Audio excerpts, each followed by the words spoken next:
finds itself today, one asks the question, who is there for Mwananchi? Why is that the question?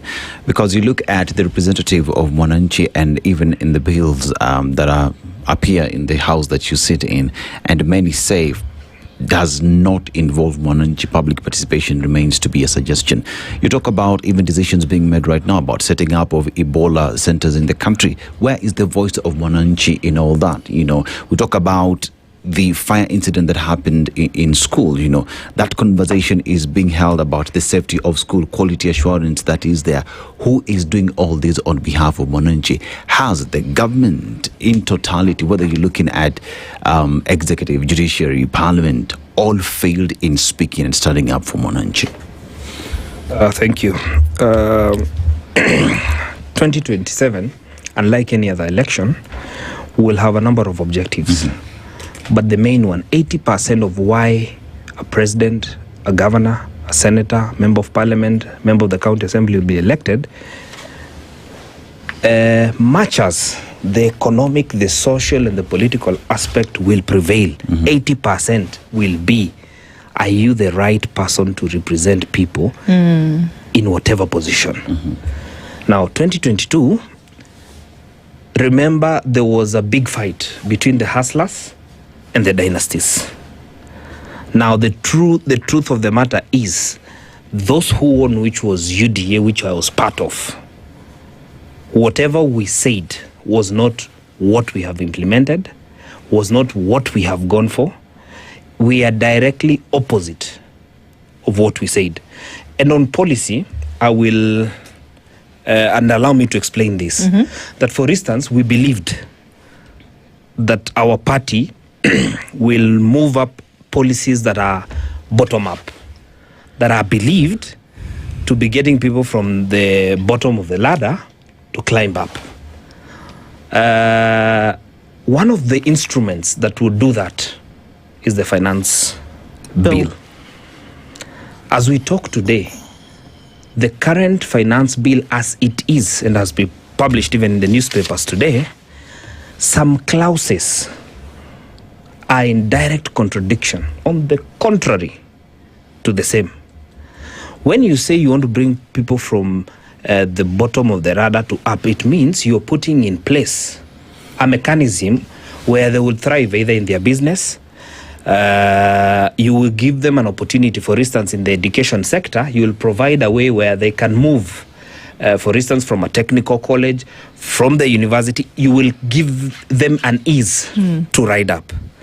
Now, that from the finance bill, you would not be able to achieve that. The current finance bill tries to raise 117 billion. Yes.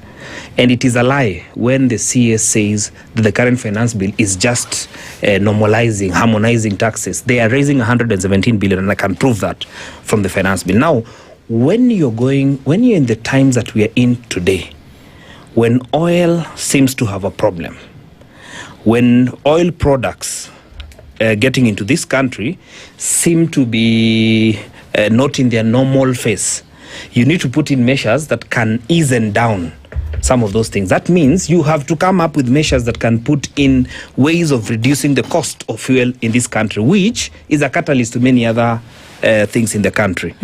So, as we talk right now, and that is why Jaffas would easily tell me I am a nomad. Naturally, where we come from. Yes, established. Where we come from, you go look for pasture and water. If you don't then find you get it, your cattle. And if you don't find it? And if you don't find, you go even further. Okay. So when I went to UDA, I thought we'll go to Canaan. But there was none. And by the way, moving is part of life. Actually, where we come from, that is how we should do it. And we will move until we are comfortable where we're moving.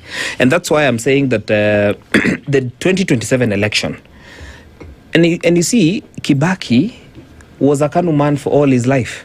He became a DP man. But he achieved something for this country when he was in NAC. That is when he became president, and that is when he was able to do a number of things. For instance, free primary education came in 2002, 2003. It is Kibaki who signed the CDF bill when he was the president, bringing equality into 10 constituencies, then that you'd have a share of the national cake to every constituencies. He was the first president to do so, and what was called the national water policy that the ministry then would have, assuming they were able to implement, that you'd have had water for all our public schools. Then it was moved by Eko Ethuro, and some of those things are very practical when you look at them from the sense that it was something that was approved in the National Assembly, and that is a water policy that was approved by the Parliament of the Republic of Kenya. So in my opinion, 2027 election is not any other election. And 80%, much as you will talk about the roads, the health, the everything, number one, you must get the right representative.